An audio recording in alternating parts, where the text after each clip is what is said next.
Hi everyone, it's Amanda, and today I'm doing my June wrap-up. So in the month of June, I read 9 books, and 2 books I started but did not finish. So it was a pretty good month for me. So the first book I read was Mother's Helper by A. Bates. This is one of those point thrillers. I actually bought this at the library a few months ago for like 10 cents. This is one that I had never read before. It's about a teenage girl who takes the job as a mother's helper on an island for this woman who is a single mom who has a little boy, and things start to happen. It was not that exciting. It was not that good. Honestly, it was very predictable, and I almost didn't finish it. So I ended up giving it a 1 star, which is pretty rough, but just wasn't the best. The next book I read is a library book I took out, which was The Overnight by R.L. Stine. It was the 3rd book in the Fear Street series. It's one that I had never read before. It's about a group, I think they're called the Overnight Club. They go on campouts and they go by themselves, and some really strange things happen and someone dies, and it goes from there. I ended up giving it 3 out of 5 stars. Wasn't horrible, wasn't great. It was just kind of okay. After that, I read 3 by Ted Dekker. This was my first Ted Dekker book that I've ever read. I have a lot of his books, but I've never read them, and I was not disappointed at all. This book was amazing. It really blew my mind. There is a twist in this book that I honestly didn't see coming, and it was just really good. It's about a man named Kevin who is on his way home from college, and he gets a phone call while he's driving of a stranger who says that he has 3 seconds to call, I think it's a radio station, and confess his sin or his car will blow up. And what follows is a series of cat and mouse events where they keep escalating, and he keeps having to do things in order for this crazy person to not do damage. Kind of reminded me of Speed, the movie Speed, a little bit because of the plot, and you've got this man who's dictating to the victim of what they have to do in a very strict set of rules. But it's very different from that also. It just was really good. It is a Christian fiction author. Ted Dekker is a Christian fiction author. You would never know that reading it. Honestly, there's no preachiness in this book. I think anyone would like this book if you're into thrillers.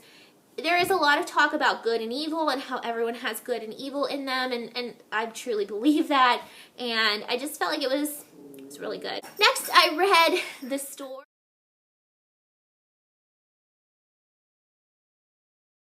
by Bentley Little. I took it out of the library, and I don't even know. I think I only got to about 50 pages, and I decided not to finish it. I've tried reading The House by Bentley Little, and then I tried The Store. They both sounded really good, but to me they just weren't my style of book. I just didn't really care for them, so I didn't finish that one. Then I read Best Friends Forever by Jennifer Weiner. This book was really good. It was about 2 friends who became friends in childhood, and they had a falling out in high school because of a certain event that occurred. And you kind of fast forward to adulthood. I believe it was their 15-year high school reunion, and the one girl, Addie, gets someone knocking on her door. She opens the door, and it's Valerie, her friend, who says that something really horrible has just happened and she needs her help. It goes from there. I really liked this story because of the characters. I loved Addie. Addie was the main character. She was the one friend. The other friend was Valerie. Addie, I just related a lot to her. I related to her more than most characters I've ever read. She kind of sometimes got taken advantage of by her friend, and I have experienced that. I know it's rough when that happens, and she kind of was betrayed, and I really liked her character, and I thought it was a good book. I would definitely read more books by this author, and I gave this 4 out of 5 stars. After that, I read The Sitter by R.L. Stine. Now, this was an adult book by him.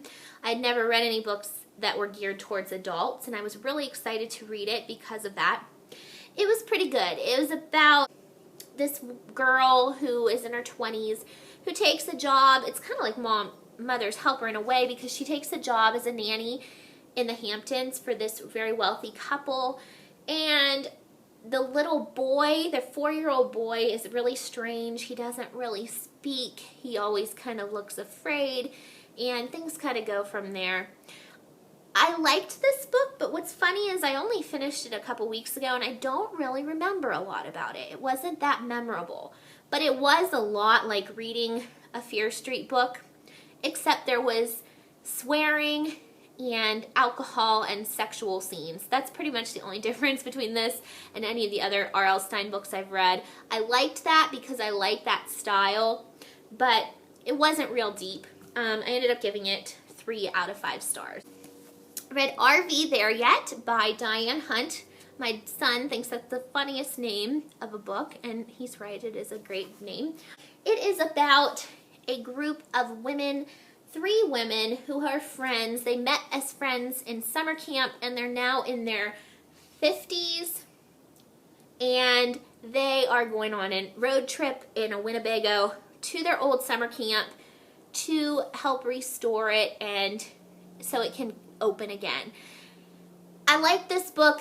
I felt like the author was trying way too hard, reminding you over and over again that these women were 50 and that they had hot flashes. I swear there was, the word hot flash was in this book probably 1,000 times, and it just got a little bit redundant, and I just didn't care for that part of it. I think I probably would have enjoyed this book more if I was older and reading it, but it was cute. I think sometimes there were also times when the author was trying too hard to be funny, and it just really wasn't. I didn't really care for the main character of the book. She was she was whiny and complained about everything, which is probably what I would do if I went on a road trip as well, but I don't know. I just didn't care for that. So I gave it 3 out of 5 stars. Overall, it was a pretty good book, but it wasn't amazing. I actually almost did put this one down, but I told myself I would give myself 100 pages before I put it down, because around 40 pages I was not into it at all. And then it did get better once they finally got on the road. It took a while for them to get on the road, and I just wasn't really, it was okay. Then I read Along for the Ride by Sarah Dessen. I got well over 200 pages of this book read, and then I decided to just put it down. I didn't really care what was going to happen to the characters. Honestly, I really disliked the main character very, very much. And reading the reviews, a lot of people did.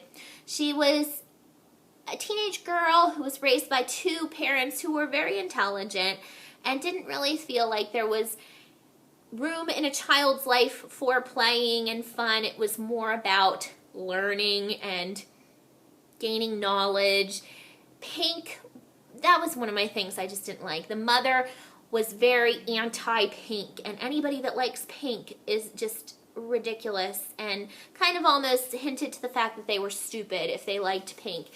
And I saw how, as the book went, the characters developed and learned from how they were, but I just really didn't like the character. She just always struck me as someone who felt like she was better than other people.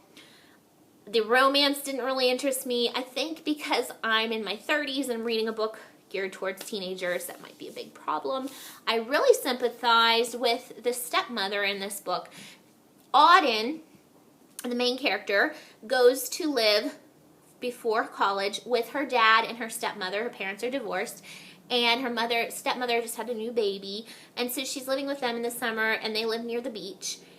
And her stepmother is, I think she was struggling with some postpartum depression, at least some baby blues, and the baby was very colicky and crying all the time, and Auden was not very nice to her many times, and I found myself sympathizing with the stepmother, and I thought, this just isn't for me, because, I don't know, it wasn't. I didn't finish it.